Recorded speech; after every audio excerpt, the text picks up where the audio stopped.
Hey everyone, I'm Ari here with Rachel and we're your hosts for the Merry Writer podcast. This week we're on episode 221 and we're asking what are the benefits of a positive read? Before we dive into the topic, just in case you missed it from last week, we are moving off Patreon and moving over to Coffee. Both Rachel and I prefer Coffee and think it will actually be a better platform for us. We are working to add new content and lots of it will be publicly accessible as well as featuring some membership tiers when we get all that sorted. As I write this, we may have already sorted it, but just in case we haven't, I'm adding it here. Okay, let's move on to the actual topic, which I can barely remember what I wrote when I made my notes months ago.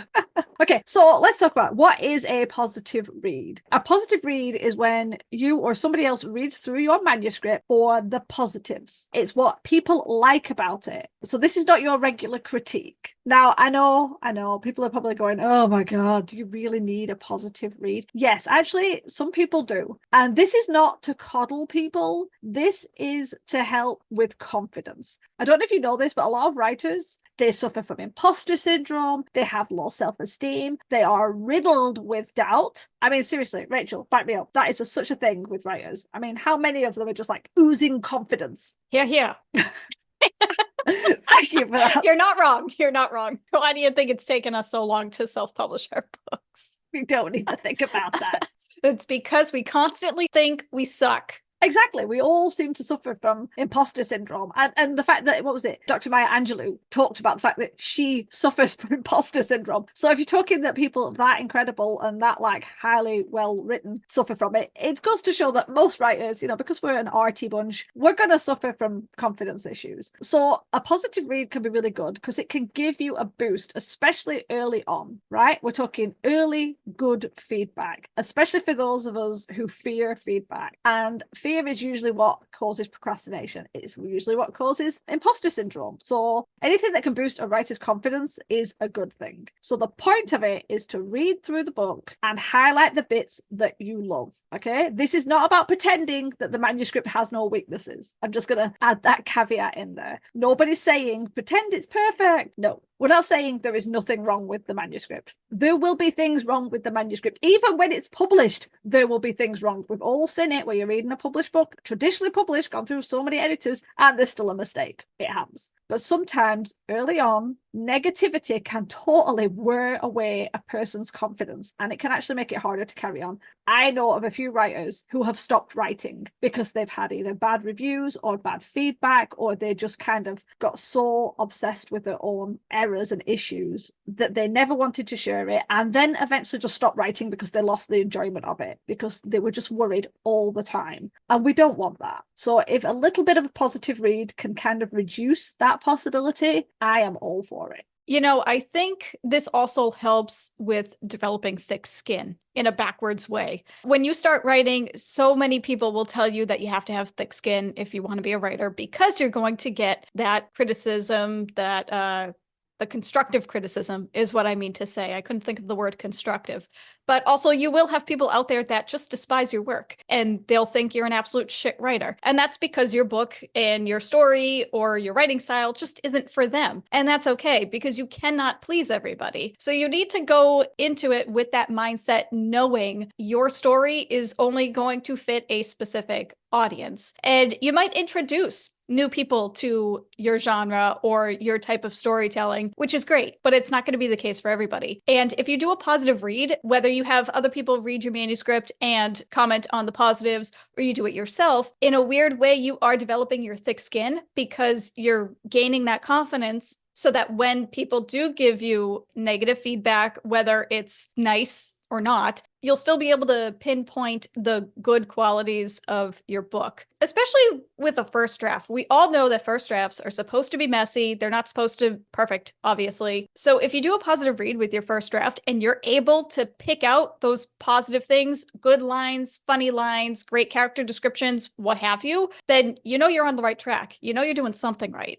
And you're still going to improve. If you do a positive read in between for each draft, you'll see the improvement between each draft, and that'll also help boost your confidence. And I also want to reiterate that a lot of people in this day and age, people just churn out books because they're writing to market, or they just want to, self-publish a book every couple of months and that's how they work and that's fine. So I feel like if you do a positive read in between your editing, you might be thinking, well, that's kind of a waste of time. I have a deadline. I don't want to take time and just do a positive read. I got to edit. That positive read isn't wasting any time. Even though you're not necessarily editing your work, you're still thinking about your work and you're still going through and you're looking at your strengths for your novel. And by looking at your strengths as well as those weaknesses, when you do edit, you're becoming a full-fledged writer. And that's how you improve. I like the idea that, yeah, it does actually help with the thicker skin. Because I think there's this idea that you just get thrown in, I'm going to say, you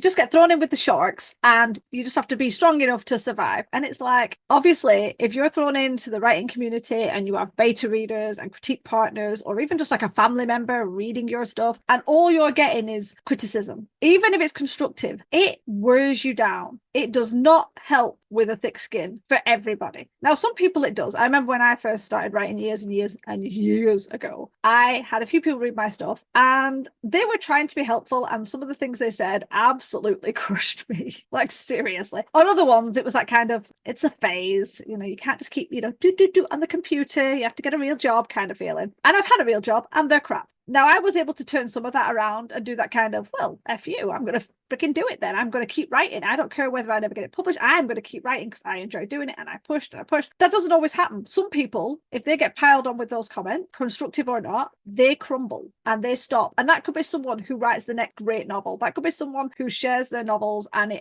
it stretches throughout the world and helps loads of people, or just inspires the next generation of writers. Or not. You don't always have to be that either. But the idea that we could lose a whole load of writers because everyone has something to say, everyone's got a frigging opinion, everyone wants to share a comment. I've seen it in places where someone just puts up something nice, like, here, I wrote this, and they put it on the website. And instead of reading it as it is, oh, brilliant, I liked it, or oh, I was interested, or I'd like to read more, or anything, or even if you're not sure, just don't say anything. I've seen people straight away critique it, and you're thinking, that person did not ask for a critique, they just put it online. And I suppose you could say, well, it's online, so it's fair game. I'm getting a bit tired of just because something's online, it's fair game to be judged constantly. Not everybody wants it, not everybody needs it. I think the idea of pushing for positive reads, it's to kind of counteract this obsession with saying everything you want all the time, negative criticism, assuming that anyone and everyone can take it and it won't affect them in a really deep way. Yes, we agree that there's weaknesses. Yes, you still need a constructive criticism, like a review. You need to have betas, you need to have alphas, you need to have critique partners, you're going to have editors. They're going to scribble that red crap all over your manuscript. But I guarantee a few positive reads will help to get through that. Rachel is 100% right. It will help thicken your skin, because once you've been positive, that's not a word.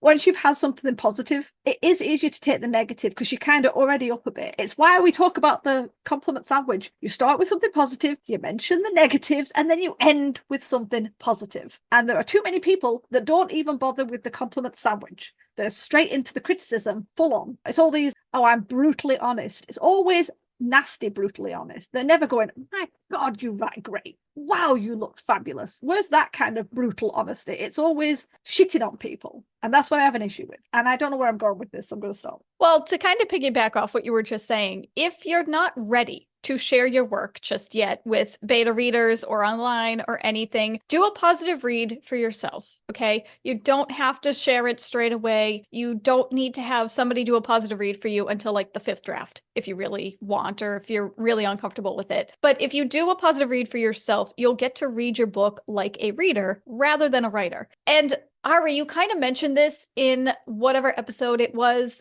We talked about self-editing tips. You mentioned, well, we kind of both mentioned that once you finish the first draft, take a break. Or when you finish any draft, take a break, whether it's like a week, 2 weeks, a month, however long you need. And when you get back to it, Ari, you mentioned about just doing a read through. Don't even edit, just do a read through, which is something I never really thought about because I always just went back into it with fresh eyes and an open mind, and I started editing. And I feel like that would be an ideal time to do this positive read, because when doing a positive read for your manuscript, it'll help you remember why you started writing that story in the first place, because most of us write stories because they're a book that we would love to read ourselves. So take a moment and relish in the fact that you wrote that story. And it is a damn good story, despite the typos. Ignore those for now. They don't exist. It's a damn good story. And you created that all by yourself. And that was your mind and your imagination. And you're a wonderful writer and a wonderful person. Go you. I think we should just take a copy of everything Rachel just said and play it on a loop if you're ever having a bad day, because that's just perfect.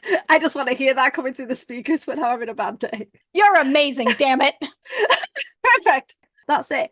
I mean, I'm all for a positive read. If you're struggling with a positive read and you still want just a regular constructive criticism thing, at least ask the person who's doing it to mention the good as well as the bad. I'm very lucky. Whenever I give my manuscript to my partner, who's my alpha reader, he will always include the positives. I will often see scribbles and thinking, oh God, there's lots of scribbles on that. And then I'll turn and I'll look at it and it'll be like, oh, this is awesome. This is the best line. Don't get rid of this. I love all this section. This character is great. And honestly, those little pops of compliment throughout the other, you've spelt this wrong, or what does this even mean, or a recent one which was actually on my Instagram, which was, you can do better than this, smiley face. It helps just to keep some of that crushing disappointment at bay. I promise it does. So yeah, and this is to people who do criticisms. Please think about the person you're reviewing for, you're reading for. Not everybody is as comfortable taking criticism. Yes, we all need to learn it. Yes, we need to get a thick skin, but just be aware of finding some of the good nuggets in there.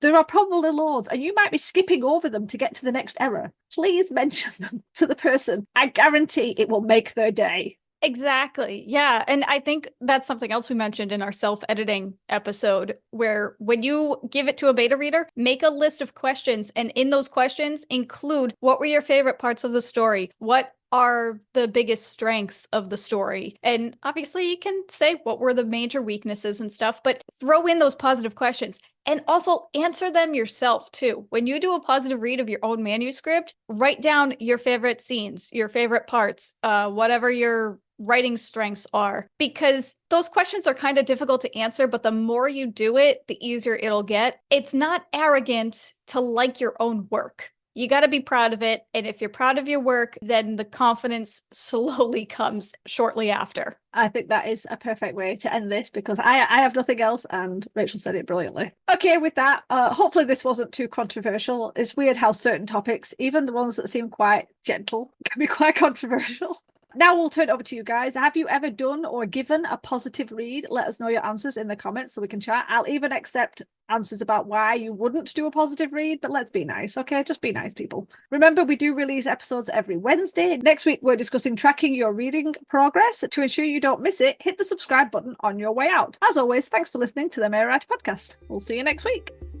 This podcast is brought to you by Scribbled Notes. Our handwriting is awful. The music, titled Inspired, is by Kevin MacLeod, licensed under Creative Commons 4.0.